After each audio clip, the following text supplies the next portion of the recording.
नंगौ दिनै जोङो बेवहाय फैगौ रंजालि बैसागु अर्थात रङालि बिहु बेनि नामाव बे फोरबोखौ फालिनायनि नामाव आसाम गभर्नमेन्टआ जोंनो माखासे बिहु खुंग्रा आफादफोरनो बैसागु खुंग्रा आफादफोरनो 1.5 लाख थाखा सहाय होनायनि थाखाय चिफ मिनिस्टारा स्पेसियेलि मोनसे ग्रेन्ट होनायनि मोनसे हाबाफारि लादों।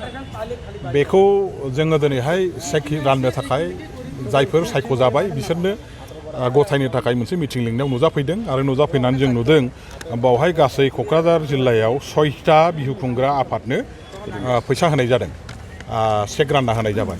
बेनि गेजेराव माखासे गोनो गोथो जानाया जोंनि मेगनावबो फैदों आरो आङो मिटिंआव इतिमध्ये उत्थापनबो खालामबाय जे बर'फोरनि गेजेराव रंजालि बैसागु फालिग्रा गोबां आफादफोर दङ। गोबां बोसोरनिफ्राय बर'फ्रा बर' जाथि हिसाबै जे समनिफ्राय बे पृथिबियाव दङ एसे दिन बे समनिफ्रायनो बैसागुखौ फालिबाय थादों। दल संगठन हिसाबैबो फालिबोदों, रायजोफ्रा बबेबा क्लाब बबेबा आफादफोरनि दारैबो खालामबोदों, बोसोरै बोसोरै खालामबोदों, बादायलायनाय बायदिसिना जाबोदों। खिन्थु दिनैहाय जों नुबाय जे बर'फोरनि गेजेराव मोनसेबो बे रोखोम बैसागु फालिग्रा आफादफोरनो फैसा होनायखौ नुनाय जायाखिसै। मा खारनाव जायाखिसै बेवहाय आङो दिनैहाय अनुमान खालामनो हादों जे जायफोर अफिसारफोरनि सायाव जोंहा डिसि बायदिआ सोनारनानै बे हाबाखौ मावनो थाखाय बैसागु खुंग्रा आफादफोरखौ सायख'नो थाखाय बिबान होनाय जादोंमोन, बे अफिसारफ्रा बिसोरो दल संगठनफोरखौ आफादफोरजों जगाजग खालामनानै जाय आफादफ्रा बैसागु खुङो बेबायदि आफादफोरजों जगाजग खालामनो रोङैयावनो बिथांमोननि नैबे बैसागु खुंग्रा आफादफोरखौ सायख'नायनि बेलेखायाव गोबां गोनो गोथोआ फैबाय, जायनि थाखाय गोबां बैसागु खुंग्रा आफादफ्रानो थाबथालांजोब्बाय। 10 बोसोरसिम बैसागु खुंनायनि रेकर्ड थानांगौ, दा 10 बोसोर खेने 50 बोसोरसिम माखासे बैसागु खुंग्रा आफादफोर दं। जेरैहाय फकेराग्राम बैसागु खुंग्रा रङालि बिहु उदजापन कमिटि दङ। जोंहा दतमानि दुलाराय बर' हारिमु आफादा बोसोरे 10 बोसोर सिगांनिफ्रायनो बैसागुखौ फालिबोबाय थायो, रामफलबिलाव दङ। दा बेबायदि गोबां बोसोरनिफ्राय पालन खालामबाय थाग्रा बैसागु खुंग्रा आफादफोर थासेयावबो बेफोर मानो हाबदिया, बे मोनसे गिदिर प्रश्न। दा बेखौनो जोङो डिसि बायदिजोंबो रायलायबाय आरो डिसि बायदिखौ जों बुंबाय नोंथांनि लेभेलनिफ्राय आसाम गभर्नमेन्टनो स्पेसियेलि मोनसे प्रप'जाल हरफिननांगौ।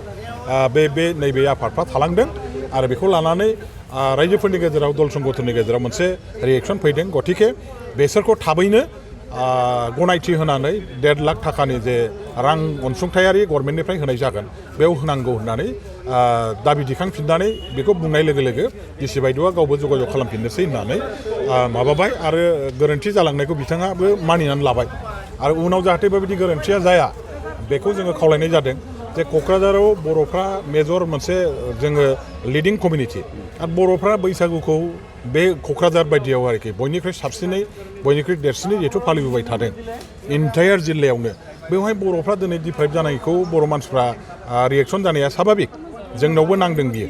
गतिके दिनै आं बेखौ ओंखायनो उत्थापन खालामदों मिटिङाव जे मानो बर'फोरनि मोनसेबो बैसागु खुंग्रा आफादा लिस्टआव फैदिया। बर'फ्राबोथ' बैसागु पालन खालामो, मानो बेबायदि डिप्राइभ जाखो बे जिनिसखौ दिनै ओंखायनो बाव उत्थापन खालामनाय जादों आरो जोङो मिटिं जोबनानैबो रायलायफिनबाय। डिसि बायदिनिफ्राय गाव आसाम गभर्नमेन्टनो गोदान मोनसे प्रप'जाल हरफिननायनि बेबायदि हाबाफारिखौ लागोनखौ बिथाङा जोंनो खोन्थादों आरो जों नायनि मा जायो।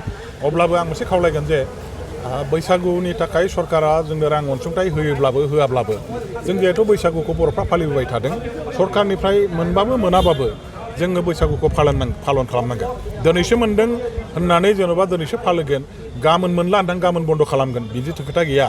गतिके मोननाय मोनैखौ लानानै माबा खारनाव अफिसियेल माखासे जगाजग कमिउनिकेसननि नायबिजिरनायनि बिथिङाव फेलें जानायनि थाखाय थालांदोंब्लाबो गोसोआव जेबो दुखु दाहा लायालासे खुलायै गेबेङै रंजा बाजायै बैसागुखौ पालन खालामनायनि थाखाय रायजोफोरखौ आं खावलायबाय। सरकारा जेरैबायदि गाइडलाइन हरदों बे गाइडलाइन मथे खामानि मावदों। आङो बुंनो थाङा जे गावसोरनि पावारखौ बाहायनानै मावदों बेखौ आं बुङा, बे सरकारा बिथांमोननो जेखिनि माखासे बिथोन हरदों बे बिथोनखौ लानानै बिथांमोनहा मावदों। खिन्थु बाव एक्सट्रा अर्डिनारि माखासे एरेन्जमेन्ट हिसाबै प्रसासननि दायथ' थानाय बिथांमोनहा गावसोरो गावसोरनि थोंजोङै खालामालासे गुबुन गुबुन दल संगठनफोरखौबो जगाजग खालामनानै लानानै खामानि मावोमोनबा साबसिन जागौमोन, होमबा दावराव दावसिया जानाय नङामोन, गुलाय गुजाया जानाय नङामोन।